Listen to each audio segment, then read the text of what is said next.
비릿한 피냄새가 진동하는 저잣거리의 뒷골목. 녹슨 쇠칼이 허공을 가르며 섬뜩한 파열음을 내기 직전이었다. 잠깐, 그 칼을 멈추시오. 박달의 고함 소리가 푸척간의 소란을 단번에 잠재웠고 도사를 앞둔 늙은 말의 목덜미를 겨누던 백정의 거친 손이 허공에서 멈칫하였다. 백정은 미간을 찌푸리며 핏발선 눈으로 박달을 노려보았는데 그의 손에 들린 무쇠 칼날에는 이미 숱한 짐승들의 원혼이 서린 듯 검붉은 녹과 기름기가 번들거리고 있어 보는 이의 오금을 저리게 만들기에 충분했다. 박달은 자신의 가슴팍에서 쿵쾅거리는 심장 소리가 귓가에 울릴 정도로 긴장했으나 짐승의 젖은 눈망울과 마주친 순간 알 수 없는 전율이 등줄기를 타고 흐르는 것을 느꼈다. 그 말은 단순히 늙은 것이 아니라 온몸의 가죽이 낡은 헌옷처럼 늘어지고 갈비뼈가 앙상하게 드러나 뼈만 남은 몰골이었으나 그 깊고 검은 눈동자 속에는 마치 인간의 회한과도 같은 깊은 슬픔이 고여 있어 박달의 발길을 본능적으로 멈추게 한 것이었다. 이보시오, 선비 양반. 남의 장사에 회방을 놓는 이유가 무엇이오? 이놈은 이제 힘도 못 쓰고 다리까지 저러 고기근이나 달아보려는 참인데 재수없게 왜 소리를 지르고 난리요? 백정이 바닥에 침을 캔뱉으며 으름장을 놓자 주변에 모여있던 구경꾼들이 웅성거리며 박달을 향해 비웃음 섞인 야유를 보내기 시작했다. 박달은 각근을 고쳐매며 떨리는 손을 애써 감추고 백정 앞으로 한 걸음 더 다가섰는데 코끝을 찌르는 누린내와 죽음의 냄새가 역겨웠지만 그는 시선을 피하지 않았다. 그 말을 내게 파시오. 내 값을 치르리다. 박달의 입에서 나온 말은 그 자신조차 믿기 힘든 객기였고 그 순간 그의 품속 깊은 곳에 묵직하게 자리 잡은 전대가 천근만근의 무게로 그의 가슴을 짓눌렀다. 그것은 그가 지난 10년간 남의 집 머슴살이와 보찜 장수를 전전하며 피땀으로 모은 전 재산이었으며 이번에 북방으로 넘어가 인삼 교역을 통해 가문을 일으켜 세울 유일한 미천이었기에 이 돈을 쓴다는 것은 곧 자신의 미래를 허공에 날리는 것과 다름없는 짓이었다. 뭐라? 이 늙어빠진 페마풀을 사겠다고? 허허, 세상에 별 미친놈 다 보겠네. 이보쇼. 이 말은 보시다시피 등에는 욕창이 생겨 진물이 흐르고 이빨은 다 빠져 여물조차 제대로 씹지 못하는 놈이요. 고작 가죽값이나 받으려는데 이걸 사서 어쩌자는 거요.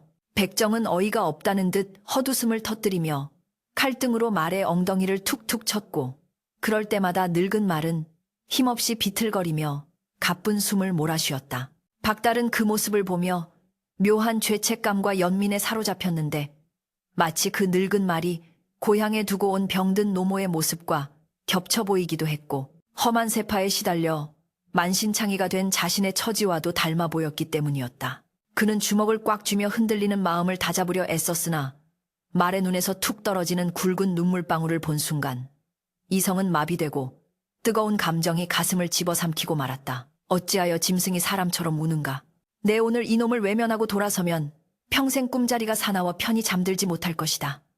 박달은 스스로를 합리화하며 떨리는 손으로 품속의 전대를 꺼내들었다. 전대끈을 풀자 묵직한 엽전 꾸러미가 절그럭거리는 소리를 내며 세상 밖으로 모습을 드러냈고 그 소리에 구경꾼들의 눈이 휘둥그레지며 순식간에 탐욕스러운 시선들이 박달의 손끝에 꽂혔다.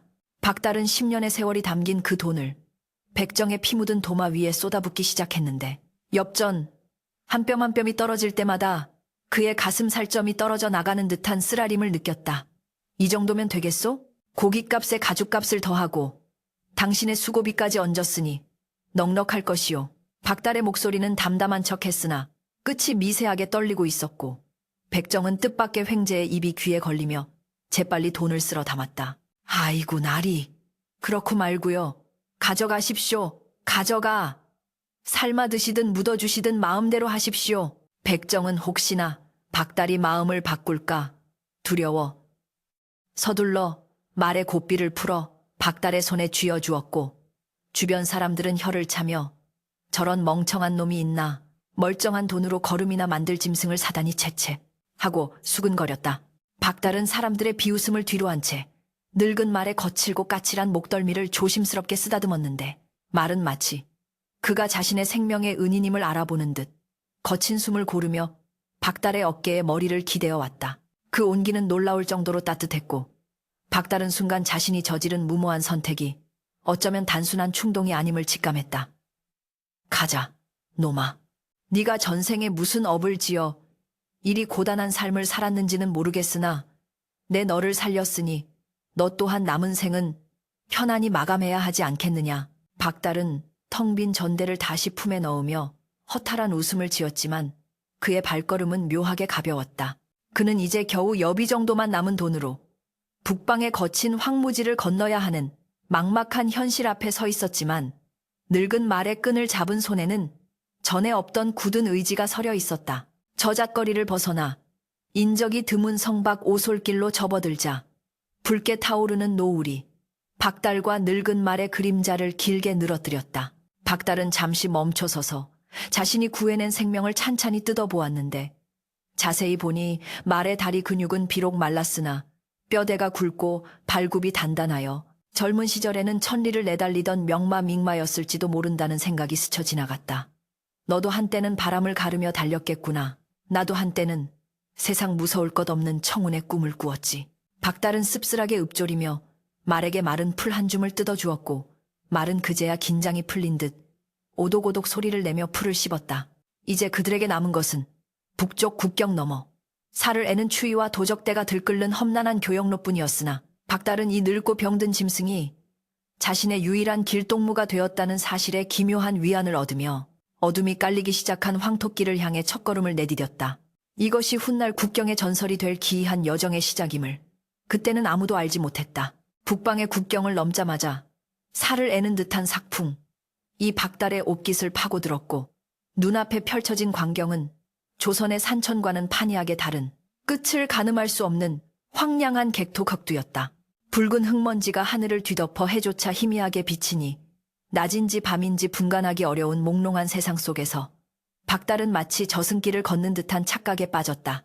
그가 합류한 상단은 인삼과 가죽을 싣고 사막을 가로질러 서역의 상인들과 교역하려는 거친 사내들의 무리였는데 그들은 하나같이 눈빛이 매섭고 셈이 빠르며 약육강식의 논리에 익숙한 자들이었다.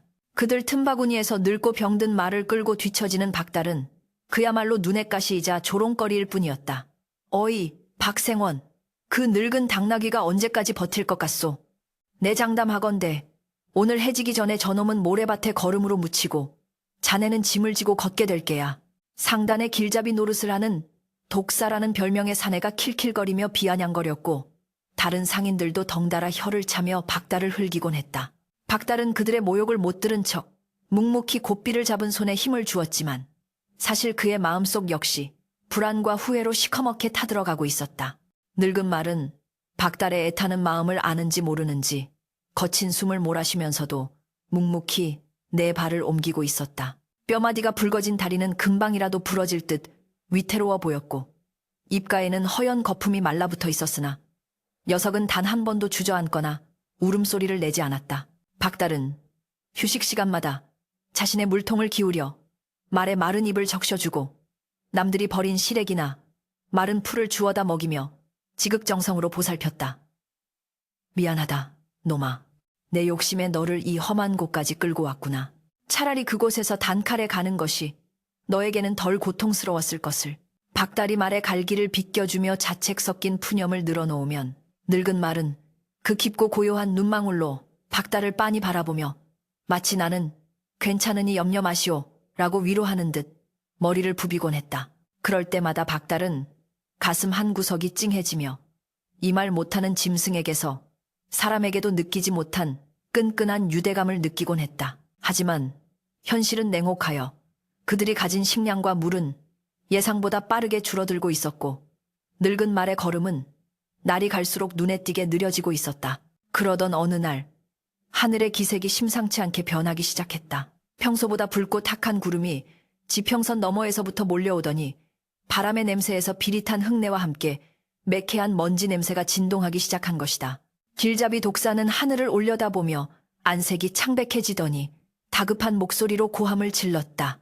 황사, 왕샤다. 흙폭풍이 몰려온다. 모두 짐을 단단히 묶고 말들을 묶어라. 살고 싶으면 바위 뒤로 숨어. 그의 외침이 끝나기가 무섭게 멀리서부터 짐승의 울음소리 같은 괴기한 바람소리가 들려오기 시작했고 순식간에 시야가 누런 모래폭풍에 갇혀 한 치 앞도 분간할 수 없게 되었다. 상단은 아수라장이 되었다.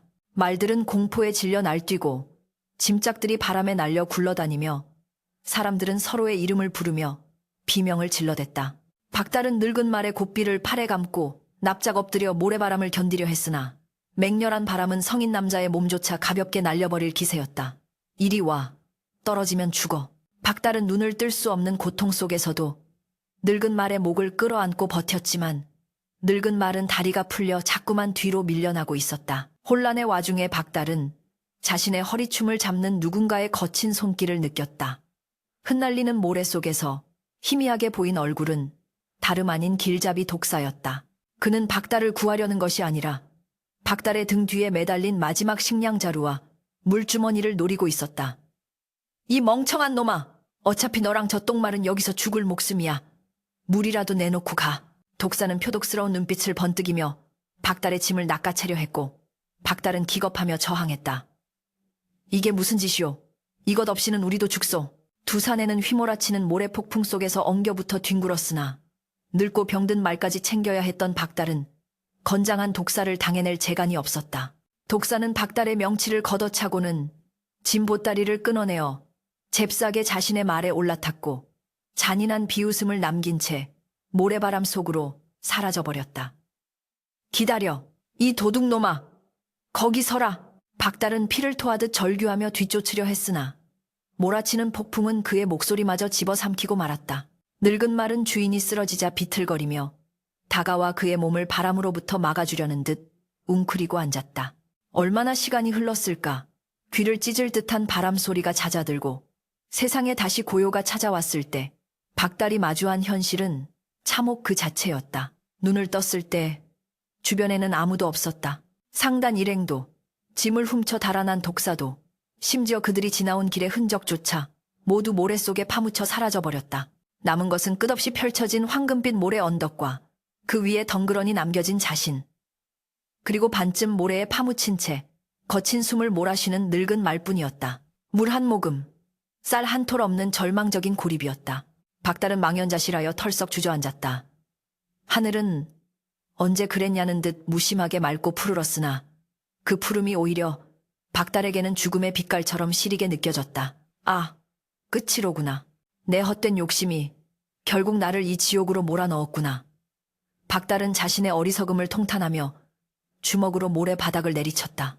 10손가락에서 피가 배어 나왔지만 육체의 고통은 마음에 사무친 절망에 비하면 아무것도 아니었다. 그는 천천히 고개를 돌려 곁에 있는 늙은 말을 바라보았다. 말은 모래먼지를 뒤집어써 회색빛이 되었고 눈가에는 눈물과 흙이 엉겨붙어 진득한 눈곱이 끼어 있었다. 그런데도 녀석은 박달이 정신을 차린 것을 보자 비틀거리며 내 다리를 펴고 일어서려 애를 쓰고 있었다. 툭툭. 늙은 말은 일어서려다 무릎이 꺾여 다시 주저앉기를 반복하면서도 포기하지 않았다. 그 처절한 몸부림을 보며 박달은 울컥 치미는 화와 연민이 뒤섞인 복잡한 감정에 휩싸였다. 왜 아직도 살아있는 게냐?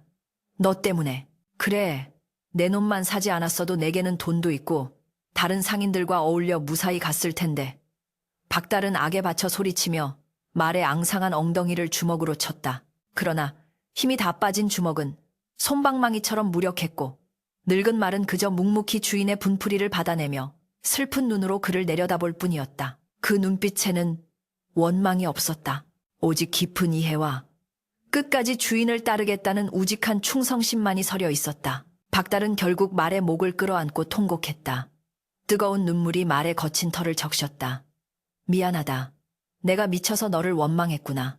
그래, 우리 둘 다 여기서 죽을 운명이라면 마지막까지 함께 가자꾸나. 박달은 옷자락을 찢어 말의 눈가를 닦아주고 자신의 옷 속에 숨겨두었던 비상용 육포 한 조각을 꺼내어 잘게 씹은 뒤 말의 입에 넣어주었다. 말은 처음에는 거부하다가 주인의 간곡한 손길에 못 이겨 겨우 받아 삼켰다. 사막의 태양이 머리 위로 솟아오르며 대지를 뜨겁게 달구기 시작했다. 이제 그들에게는 이정표도 물도 희망도 없었다. 오직 타들어가는 목마름과 서서히 조여오는 죽음의 그림자만이 그들을 기다리고 있었다. 박달은 비틀거리는 몸을 일으켜 말의 고삐를 잡았다. 어디로 가야 할지 알 수 없었지만 가만히 앉아서 말라 죽는 것보다는 걷다 죽는 편이 낫다고 생각했다. 가자. 발이 닿는 곳이 길이겠지. 박달이 힘겹게 한 걸음을 떼자 늙은 말도 기적처럼 몸을 일으켜 그 뒤를 따랐다. 그림자마저 말라 비틀어진 두 생명체는 광활한 사막의 한가운데서 점이 되어 아주 천천히 그러나 멈추지 않고 움직이기 시작했다. 사막의 태양은 마치 하늘에서 쏟아지는 녹은 쇳물처럼 지상의 모든 생명체를 태워 없앨 기세로 자결하고 있었다. 박달은 이미 몇 번이나 모래바닥에 고꾸라졌는지 기억조차 할 수 없었는데 입안은 바짝 말라 혀가 입천장에 달라붙어 떨어지지 않았고 목구멍은 불에 달군 부직갱이를 삼킨 듯 타들어가는 고통에 시달리고 있었다. 물 한 모금만. 그의 갈라진 입술 사이로 새어나오는 소리는 사람의 목소리라기보다는 마른 장작이 쪼개지는 파열음에 가까웠다. 시야는 흐릿해져 눈을 떠도 세상이 온통 누렇고 붉은 핏빛으로만 보였으며 뜨거운 지열이 만들어낸 아지랑이는 마치 저승사자가 춤을 추는 형상처럼 일렁거려 박달의 정신을 더욱 혼미하게 만들었다. 그는 자신이 걷고 있는 것인지 아니면 이미 죽어서 구천을 떠돌고 있는 것인지조차 분간할 수 없는 지경에 이르렀다. 오직 본능만이 남은 육신은 허공을 향해 의미 없는 손짓을 해대며 존재하지 않는 물동이를 잡으려 허우적거렸다. 박달의 눈앞에 기이한 환영들이 스쳐 지나가기 시작했는데 처음에는 고향집 앞마당에 있던 맑은 우물물이 넘실거리는 환상이 보였다. 어머니, 제가 물을 길어 왔습니다. 박달은 헛웃음을 흘리며 모래바닥을 향해 몸을 날려 양손으로 뜨거운 모래를 퍼서 입으로 가져갔다. 그러나 입안 가득 씹히는 것은 시원한 물이 아니라 까슬까슬하고 뜨거운 모래 알갱이뿐이었고 그제야 정신이 번쩍 든 그는 격렬하게 기침을 하며 피 섞인 모래를 토해내었다. 뭐야? 모래잖아. 빌어먹을. 박달은 절망감에 휩싸여 짐승처럼 울부짖었다. 그의 곁에는 여전히 늙은 말이 유령처럼 서 있었는데 녀석 또한 극한의 갈증과 더위에 지쳐 네 다리를 후들거리면서도 박달의 곁을 떠나지 않고 있었다. 말의 눈동자는 초점을 잃어 탁하게 변해 있었지만 그 시선만은 집요하게 주인을 향하고 있어 박달에게는 그것이 마치 자신의 어리석음을 꾸짖는 무언의 질책처럼 느껴졌다. 시간이 흐를수록 박달의 이성은 서서히 붕괴되어 갔고 그 자리를 채운 것은 생존에 대한 비루한 욕망과 곁에 있는 짐승에 대한 원망이었다. 너만 아니었어도, 너를 사지만 않았어도 박달은 흐릿한 눈으로 늙은 말을 노려보며 중얼거렸다. 그의 허리춤에는 호신용으로 차고 있던 작은 단도 단덜가 매달려 있었는데 햇빛에 반사된 칼자루의 은빛 섬광이 박달의 눈을 자극했다. 순간 그의 머릿속에 끔찍하고도 달콤한 유혹이 스쳐 지나갔다. 저 말에 목을 찌르면 붉고 따뜻한 피가 솟구치겠지. 그 피를 마시면 며칠은 더 버틸 수 있을 거야. 어차피 늙어 죽을 놈 아닌가. 주인을 위해 목숨을 바치는 것도 짐승의 도리일 테지. 악마의 속삭임 같은 생각이 뇌리를 지배하자 박달의 떨리는 손이 천천히 칼자루를 향해 움직였다. 그는 침을 꿀꺽 삼키며 말의 목덜미, 그 펄떡이는 혈관이 있을 법한 곳을 뚫어지게 응시했다. 늙은 말은 박달의 살기 사치를 느꼈는지 아니면 그저 힘이 들어서인지 거칠게 코를 힝깅거리며 뒷걸음질을 쳤다. 그 소리에 박달은 홀린 듯 칼을 뽑아들고 비틀거리며 말에게 다가갔다. 미안하다. 너무 목이 말라서. 나도 살아야 하지 않겠느냐. 박달의 목소리는 광기로 번들거리고 있었고 그는 금방이라도 말의 목에 칼을 꽂을 듯 팔을 치켜들었다. 그러나 그 결정적인 순간 말의 눈망울과 정통으로 마주치고 말았다. 공포에 질려 도망칠 법도 하건만 늙은 말은 도망가지 않고 슬프고도 고요한 눈으로 박달을 바라보고 있었다. 그 눈은 마치 도축장에서 박달이 처음 보았던 그날처럼 삶과 죽음을 초월한 듯한 깊은 연민을 담고 있었다. 네가 나를 살려주었으니 내 피가 필요하다면 가져가라. 라고 말하는 듯한 그 체념 섞인 눈빛에 박달은 감전된 듯 전율하며 들고 있던 칼을 힘없이 떨구고 말았다. 쨍그랑 칼이 모래바위 위에 떨어지는 소리가 적막한 사막에 공허하게 울려 퍼졌다. 으아, 내가 미쳤지. 내가 짐승만도 못한 놈이 되었구나. 박달은 자신의 뺨을 후려치며 바닥에 주저앉아 통곡했다. 사람의 탈을 쓰고 어찌 은혜를 원수로 갚으려 했단 말인가. 그는 자신의 나약함과 비열함에 치를 떨며 모래바닥에 머리를 짓궂었다. 뜨거운 태양 아래서 한참을 오열하던 박달은 결국 탈진하여 의식을 잃고 쓰러졌다. 그의 몸은 불덩이처럼 뜨거웠고 숨소리는 점점 옅어져 갔다. 의식의 끈이 끊어지기 직전 그는 자신이 이대로 사막의 먼지가 되어 사라지리라 생각했다. 차라리 잘된 일이었다. 고통스러운 삶을 끝내고 편안한 안식으로 들어가는 길이라 여기며 박달은 서서히 다가오는 죽음의 그림자를 받아들였다. 주변의 소음이 차단되고 완벽한 정막이 찾아왔을 때 그는 비로소 평온함을 느꼈다. 그렇게 얼마나 시간이 흘렀는지 알 수 없는 어둠 속에서 박달은 깊은 잠에 빠져들었다. 그런데 칠흑 같은 어둠 속에서 무언가 그를 현실로 끄집어내는 감각이 느껴졌다. 거칠고 축축한 무언가가 그의 뺨을 핥고 있었고 억센 힘이 그의 옷자락을 잡아당기고 있었다. 저리 가라. 귀찮다. 박달은 귀찮은 듯 손을 휘저었으나 그 힘은 멈추지 않고 더욱 거세게 그를 흔들었다. 박달이 겨우 눈꺼풀을 들어 올리자 눈앞에 늙은 말의 큰 얼굴이 들이닥쳐 있었다. 말은 박달의 소매를 이빨로 꽉 문 채 뒷걸음질 치며 그를 어디론가 끌고 가려 안간 힘을 쓰고 있었다. 이놈이 배가 고파 나를 잡아먹으려는 건가? 박달은 몽롱한 정신 속에서도 덜컥 겁이 났으나 말의 행동은 공격이라기보다는 필사적인 구조 신호에 가까워 보였다. 늙은 말은 콧김을 거칠게 내뿜으며 발굽으로 땅을 파헤치고 박달이 일어나지 않자 앞발로 툭툭 치며 재촉하고 있었다. 그 모습이 마치 일어나시오. 여기서 잠들면 죽습니다. 라고 고함치는 듯했다. 박달은 젖은 솜처럼 무거운 몸을 억지로 일으켜 세우려 했으나 역부족이었다. 그러자 늙은 말은 무릎을 꿇고 앉아 자신의 등을 박달에게 내어주려는 신염을 했다. 하지만 뼈만 남은 등 위에 올라탈 기력조차 없는 박달을 보며 말은 다시 일어나 그의 옷깃을 물고 질질 끌기 시작했다. 지지직 지지직 옷감이 찢어질 듯 팽팽하게 당겨지고 박달의 몸이 모래 위로 끌려갔다. 아, 아파. 그만해라. 이놈아. 박달은 신음했지만 말은 아랑곳하지 않고 고개를 세차게 흔들며 그를 끌어당겼다. 그 거친 반항과 집요함에 박달의 정신이 조금씩 맑아지기 시작했다. 이 늙고 병든 짐승이 자신도 서 있기 힘들 만큼 지친 상태에서 왜 이토록 필사적으로 주인을 깨우려 하는 것일까? 박달은 문득 말의 시선이 특정한 방향, 즉 멀리 보이는 기암 괴석들이 솟아있는 메마른 골짜기 쪽을 향하고 있음을 깨달았다. 설마 무언가 알고 있는 게냐? 박달은 쉰 목소리로 물었다. 늙은 말은 대답 대신 크게 푸르르 콧김을 뿜으며 다시 한번 옷자락을 잡아당겼다. 그것은 분명한 의사표시였다. 짐승의 육간.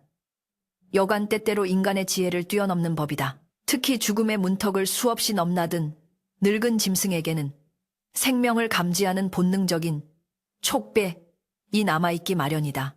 박달은 이 늙은 말이 단순히 미쳐서 날뛰는 것이 아님을 직감했다. 바람에 실려오는 미세한 냄새, 혹은 땅의 진동을 통해 인간은 알 수 없는 생명의 기운을 감지한 것이 틀림없었다. 박달은 마지막 남은 힘을 쥐어짜며 떨리는 손으로 말의 갈기를 움켜쥐었다.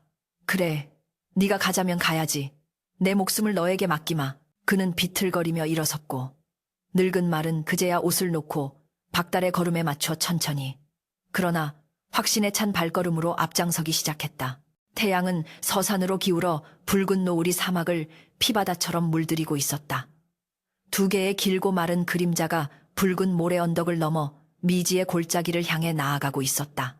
늙은 말은 때로는 멈춰서서 코를 벌름거리며 바람의 냄새를 맡았고 때로는 바닥에 귀를 대고 소리를 듣는 듯 신중하게 움직였다. 박달은 그 뒤를 따르며 자신의 생명줄이 이 짐승의 꼬리에 묶여 있음을 뼈저리게 느꼈다. 그것은 더 이상 주인과 가축의 관계가 아니었다.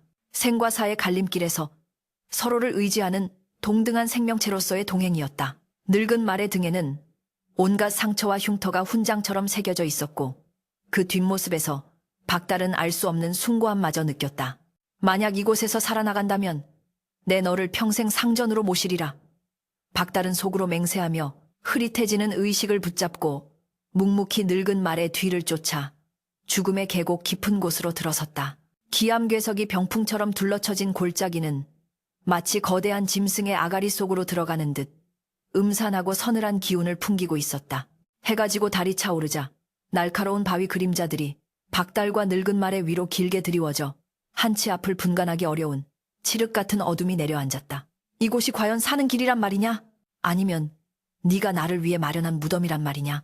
박달은 돌부리에 걸려 넘어질 뻔한 몸을 지팡이에 의지해 겨우 지탱하며 거친 숨을 토해냈는데 목소리에는 이제 의심을 넘어선 체념이 짙게 배어 있었다. 늙은 말은 대답 대신 낮은 울음소리를 내며 앞서가던 발걸음을 멈추지 않았는데 그 발굽 소리가 적막한 골짜기 벽에 부딪혀 메아리치며 묘한 리듬을 만들어내고 있었다.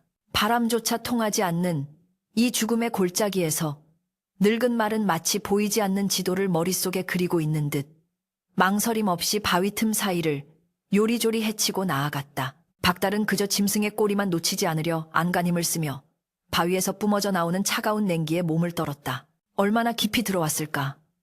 늙은 말이 갑자기 걸음을 멈추고 거대한 절벽 아래 움푹 파인 지형 앞에 섰다. 그곳은 말라 죽은 가시덤불 몇 포기만이 앙상하게 남아있는 황무지였으나 말은 그 자리를 빙빙 돌며 흥분한 기색을 감추지 못했다. 왜 그러느냐? 더 이상 갈 곳이 없는 게냐? 박달이 힘없이 묻자 말은 갑자기 앞발을 들어 딱딱하게 굳은 땅을 미친 듯이 파헤치기 시작했다. 탁, 탁, 탁. 말의 단단한 발굽이 돌과 흙을 내리찍는 소리가 요란하게 울려 퍼졌고 튀어오르는 돌파편들이 박달의 얼굴을 때렸다. 말은 마치 그 땅속에 숨겨진 보물이라도 있는 양 입에 거품을 물고 콧김을 뿜어가며 흙을 파냈는데 그 기세가 너무도 맹렬하여 박달은 뒷걸음질 칠 수밖에 없었다. 발굽이 깨져 피가 배어나오고 있었으나 말은 아랑곳하지 않았다. 그 처절한 몸부림을 지켜보던 박달의 뇌리에 문득 스치는 생각이 있었다. 짐승이 땅을 파는 것은 물냄새를 맡았을 때가 아닌가. 그 생각이 미치자 박달의 심장이 쿵쿵 뛰기 시작했다. 그는 지팡이를 내던지고 늙은 말의 곁으로 기어가 무릎을 꿇었다. 물이냐? 여기에 물이 있다는 것이냐? 박달은 떨리는 손으로 말이 파헤쳐 놓은 흙구덩이 속을 더듬었다. 겉흙은 여전히 메말라 바스라졌지만 조금 더 깊이 손을 찔러 넣자 손끝에 미세한 서늘함과 함께 축축한 습기가 느껴졌다. 아, 박달의 입에서 탄성이 터져 나왔다. 그는 손톱이 뒤집히고 손가락이 찢어지는 고통도 잊은 채 말과 나란히 엎드려 미친 듯이 흙을 퍼내기 시작했다. 말은 발굽으로, 사람은 맨손으로, 두 생명체는 살기 위해 하나가 되어 대지의 속살을 파고들었다. 흙먼지가 눈과 코를 덮었지만 멈출 수 없었다. 조금씩 젖은 흙의 색깔이 짙어지더니 마침내 축축하게 젖은 진흙 덩어리가 손에 잡히기 시작했다. 나온다. 물이 나온다. 박달이 환희에 차 소리치는 순간 말의 발굽이 박힌 곳에서 가느다란 물줄기가 솟아올랐다. 그것은 콸콸 쏟아지는 샘물은 아니었으나 바위 틈 깊은 곳에 고여있던 지하수가 압력을 받아 스며 나오는 생명수, 선밍수였다. 흙탕물이었지만 그들에게는 세상 어떤 감로수보다 맑고 귀한 물이었다. 박달은 체면도 염치도 없이 구덩이에 얼굴을 쳐박고 허겁지겁 물을 들이켰다. 입안 가득 흙과 모래가 씹혔지만 목구멍을 타고 넘어가는 시원한 액체는 타들어가던 오장육부를 단번에 식혀주었다. 으하하하. 살았다. 살았어. 박달은 물에 젖은 얼굴을 들어올리며 광인처럼 웃어젖혔고 눈에서는 기쁨의 눈물이 줄줄 흘러내려 흙탕물과 뒤섞였다. 박달이 어느 정도 갈증을 해소하고 정신을 차리자 곁에서 묵묵히 기다리고 있던 늙은 말이 그제야 머리를 숙여 물을 마시기 시작했다. 추릅, 추릅. 말이 물을 마시는 소리는 경건하기까지 했다. 박달은 그 모습을 멍하니 바라보다가 불현듯 전율과도 같은 깨달음을 얻었다. 이 늙고 병든 말은 단순히 운이 좋아 이곳을 찾은 것이 아니었다. 이 말은 아주 오래전 젊고 힘이 넘치던 시절에 이 사막을 횡단하며 이곳에 물이 있다는 사실을 기억하고 있었던 것이다. 사람의 기억은 세월에 흐려지고 욕심에 가려지지만 짐승의 본능과 기억은 생존을 위해 뼈와 살에 각인되어 늙어서도 지워지지 않았던 것이다. 백정의 칼날 앞에서도 의연했던 눈빛, 모래 폭풍 속에서도 길을 잃지 않던 감각, 그리고 주인을 이곳으로 이끈 집요함. 그 모든 것이 이 늙은 말의 몸속에 축적된 경험이라는 위대한 유산이었다. 내가 너를 구한 것이 아니라 네가 나를 구했구나. 박달은 젖은 손으로 말의 목덜미를 끌어안고 흐느꼈다. 말은 물을 다 마시고 나서 젖은 주둥이로 박달의 볼을 툭툭 쳤다.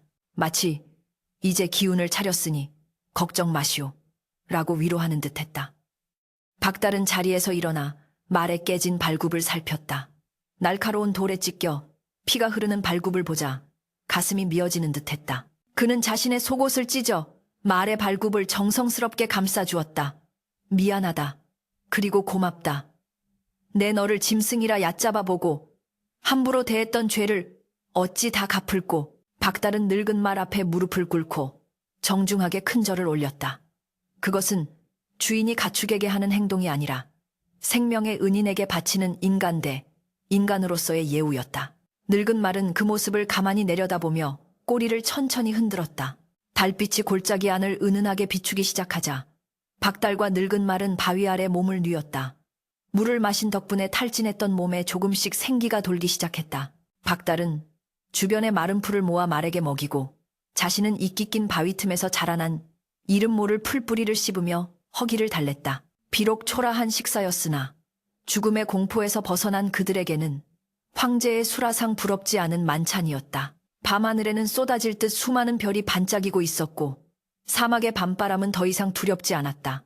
박달은 늙은 말의 등에 기대어 체온을 나누며 생전 처음으로 마음의 평화를 느꼈다. 돈을 잃고 일행을 잃었으나 그는 세상 그 무엇과도 바꿀 수 없는 진정한 친구를 얻은 것이다. 내일 아침이 밝으면 다시 길을 떠나자. 네가 이끄는 곳이라면 어디든 믿고 따르마. 박달은 잠꼬대처럼 중얼거리며 깊은 잠에 빠져들었다. 다음 날 아침 붉은 태양이 다시 떠오르자 박달과 늙은 말은 골짜기를 나설 채비를 했다. 늙은 말은 전날보다 한결 힘차 보였고 눈빛에도 총기가 돌았다. 녀석은 망설임 없이 골짜기의 반대편 좁고 가파른 비탈길을 향해 걸음을 옮겼다. 박달은 군말 없이 그 뒤를 따랐다. 가파른 바위산을 넘는 일은 고통스러웠지만 박달은 더 이상 불평하지 않았다. 한나절을 꼬박 걸어 정상에 올랐을 때 박달의 눈앞에 믿을 수 없는 광경이 펼쳐졌다. 저 멀리 지평선 끝에 푸른 초원과 함께 연기가 피어오르는 작은 마을의 형상이 아른거리고 있었던 것이다. 신기루가 아니었다. 그것은 분명한 사람의 흔적, 삶의 터전이었다. 보이느냐? 저기 마을이 있다. 우리가 해냈다. 박달은 늙은 말을 얼싸안고 춤을 추듯 뛰었다. 그들은 서두르지 않고 산을 내려왔다. 마을 어귀에 다다랐을 때 밭을 갈던 농부들이 기이한 몰골의 두 생명체를 보고 놀라 쟁기를 멈췄다. 피골이 상접한 사내와 뼈만 남은 늙은 말. 그러나 그들의 눈빛만은 형형하게 살아 빛나고 있었다. 박달은 마을 사람들에게 물을 얻어 마시며 자신이 겪은 기적 같은 이야기를 털어놓지 않을 수 없었다. 사람들은 처음에는 반신반의했으나 늙은 말의 상처투성이 발굽과 박달의 진심 어린 눈물을 보며 고개를 끄덕였다. 그 말이 보통 말이 아니구먼. 산신령이 돕지 않고서야 어찌 그 늙은 몸으로 사막을 건너고 물길을 찾았겠는가. 촌장은 감탄하며 늙은 말에게 가장 좋은 여물을 내어주도록 지시했다. 박달은 늙은 말이 여물을 씹는 모습을 하염없이 바라보며 다짐했다. 이 말은 나의 가족이자 스승이다.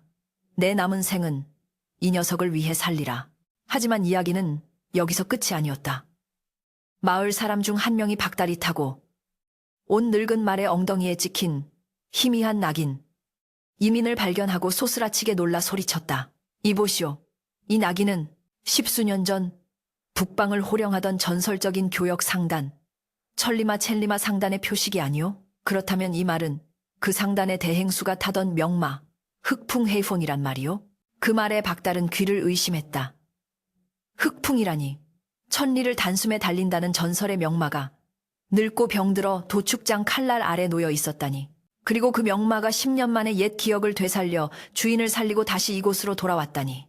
모든 퍼즐이 맞춰지는 순간이었다. 녀석은 단순한 늙은 말이 아니라 한 시대를 풍미했던 영웅이었던 것이다. 박달은 늙은 말의 목을 껴안고 다시 한번 뜨거운 눈물을 흘렸다. 이제 그들에게 남은 것은 고통스러운 생존이 아니라 찬란한 귀환과 새로운 시작뿐이었다. 북방의 작은 마을에서 흑풍, 헤이폰의 전설이 다시 깨어났다는 소문은 꼬리에 꼬리를 물고 삽시간에 퍼져나갔다.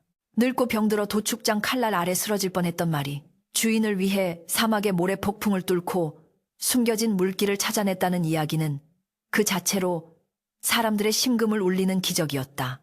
마을 사람들은 흑풍을 신물새우로 여겨 극진히 대접했고 그 주인이 된 박달 또한 예사롭지 않은 인물로 추앙받기 시작했다.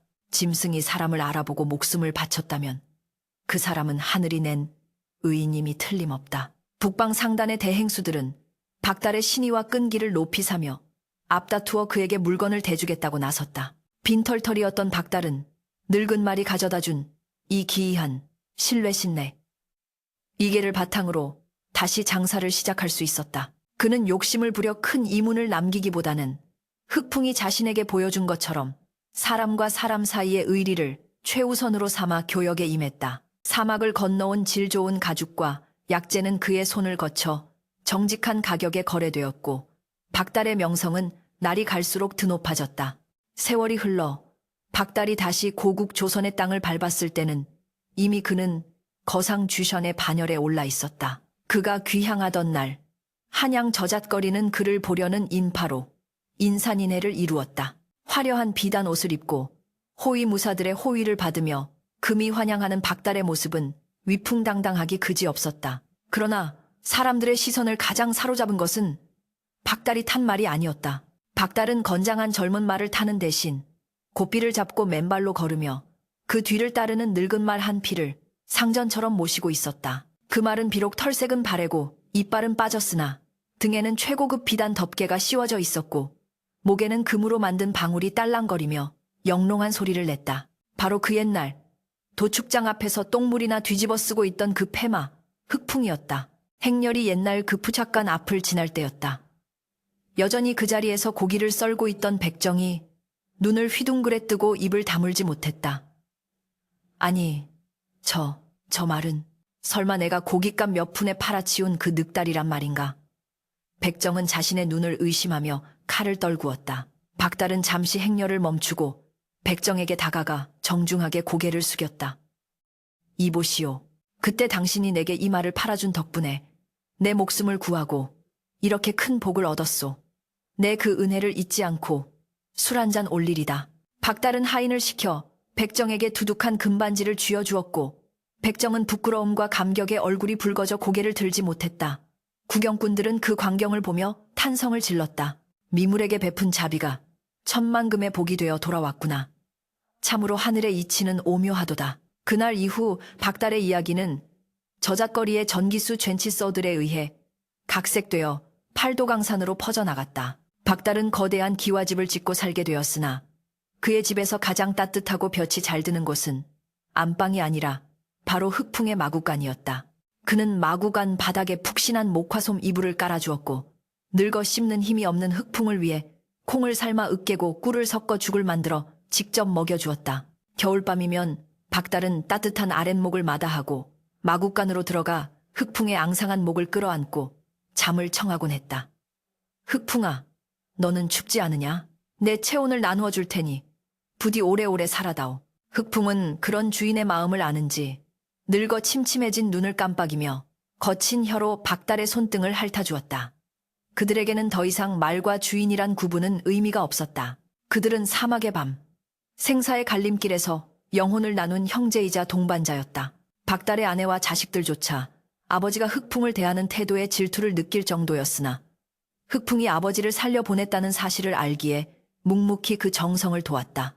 그러나 흐르는 세월은 천하의 명마도 억만금을 가진 거상도 거스를 수 없는 법이었다. 흑풍이 박달과 함께 편안한 노후를 보낸 지 5년째 되던 해 늦가을에 찬 바람이 불기 시작하자 흑풍의 기력이 눈에 띄게 쇠하기 시작했다. 녀석은 더 이상 자리에서 일어나지 못했고 좋아하던 콩죽조차 삼키기를 버거워했다. 박달은 만사를 제쳐두고 의원을 불러 침을 놓고 약을 썼으나 의원은 고개를 저으며 조용히 말했다. 나리, 이 말은 병이 든 것이 아니라 수명이 다한 것입니다. 천수텐수를 누렸으니 이제 편안히 보내주시는 것이 도리일 듯합니다. 박달은 그 말을 듣고 억장이 무너지는 듯했으나 흑풍의 고통을 연장시키는 것이 자신의 욕심임을 깨닫고 눈물을 머금으며 고개를 끄덕였다. 운명의 날밤, 유난히 밝은 보름달이 마구간 창살 틈으로 비스듬히 들어와 흑풍의 얼굴을 비추었다. 박달은 흑풍의 머리를 자신의 무릎에 베게 하고 밤새도록 녀석의 갈기를 비껴주며 지난날의 이야기를 두런두런 들려주었다. 기억나느냐? 그 모래 폭풍 속에서 네가 내 옷자락을 물고 끌던 때를. 그때 너는 나보다 더 사람 같았고 나보다 더 강인했지. 네가 아니었다면 나는 지금쯤 사막의 한 줌 흙이 되었을 게다. 박달의 목소리가 물기에 젖어 떨려왔다. 흑풍은 힘겹게 눈을 들어 주인을 바라보았다. 그 눈빛은 더 이상 탁하지 않았다. 마치 죽음을 앞두고 회광반조, 회광반저 하듯 맺힌 날 사막을 호령하던 흑풍의 기백이 서린 맑고 깊은 눈동자가 박달을 응시하고 있었다. 흑풍의 눈가에서 한 줄기 굵은 눈물이 주르륵 흘러내려 박달의 손등을 적셨다. 그것은 이승에서의 마지막 작별 인사이자 자신을 거두어준 주인에 대한 감사였다. 고맙다. 정말 고맙다. 부디 다음 생에는 말로 태어나지 말고 내 형제로 태어나다오. 그때는 내가 너를 업고 다니마. 박달이 오열하며 흑풍의 콧잔등에 입을 맞추는 순간 흑풍은 길게 마지막 숨을 내쉬었다. 후, 그 숨결은 따뜻했으나 곧 차갑게 식어갔다. 흑풍의 고개는 툭 떨어졌고 마구간에는 무거운 정적만이 감돌았다. 박달은 흑풍의 식어가는 몸을 끌어안고 어린아이처럼 소리내어 울었다. 그의 울음소리는 담장을 넘어 밤하늘로 퍼져나갔고 집안의 모든 식솔이 깨어나 함께 슬퍼했다. 이튿날 박달은 흑풍의 장례를 사람의 예법에 맞춰 성대하게 치러주었다. 마을 뒷산, 양지 바르고 사막이 있는 북쪽이 잘 보이는 언덕에 흑풍을 묻었다. 그는 최고의 석수를 불러 비석을 세우고 그 비석에 다음과 같은 글귀를 새겨 넣었다. 여기 의로운 말, 흑풍이 잠들다. 짐승의 몸을 빌려 태어났으나 그 영혼은 군자 쥔즈와 같았고 늙고 병들어서도 주인을 배신하지 않고 생명으로 인도하였으니 후세 사람들이여 짐승이라 하여 함부로 대하지 말라. 의리는 껍데기에 있는 것이 아니라 그 심장 속에 있는 것이다. 흑풍이 떠난 뒤에도 박달은 매일 아침 흑풍의 무덤을 찾아 문안 인사를 올렸다. 그는 자신이 번 돈의 대부분을 가난한 이들과 병든 짐승들을 구제하는 데 썼다. 길가에 버려진 개나 고양이를 보면 그냥 지나치지 않았고 무거운 짐을 지고 가는 당나귀를 보면 주인을 불러 돈을 주고 짐을 덜어주게 했다. 사람들은 박달을 생불성포이라 불렀으나 박달은 그저 웃으며 이렇게 말하곤 했다. 나는 부처가 아니오. 그저 말 한 필액에서 사람의 도리를 배운 못난 제자일 뿐이오. 세월이 흘러 박달 또한 천수를 누리고 세상을 떠날 때가 되었다. 그는 자식들을 불러 모아놓고 자신의 무덤을 흑풍의 옆에 나란히 써달라는 유언을 남겼다. 내 죽어서도 그 친구와 함께 사막을 달리고 싶구나. 그곳에는 목마름도 없고 채찍질도 없겠지. 박달은 평온한 미소를 지으며 눈을 감았다.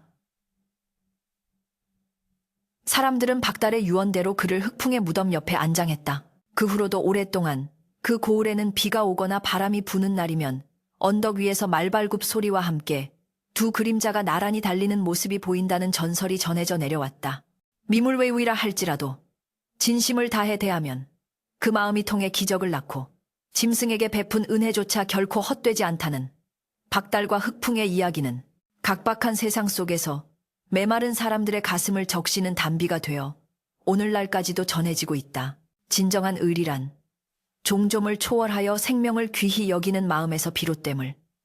저 붉은 노을이 지는 언덕 위의 두 무덤은 말없이 웅변하고 있는 것이다.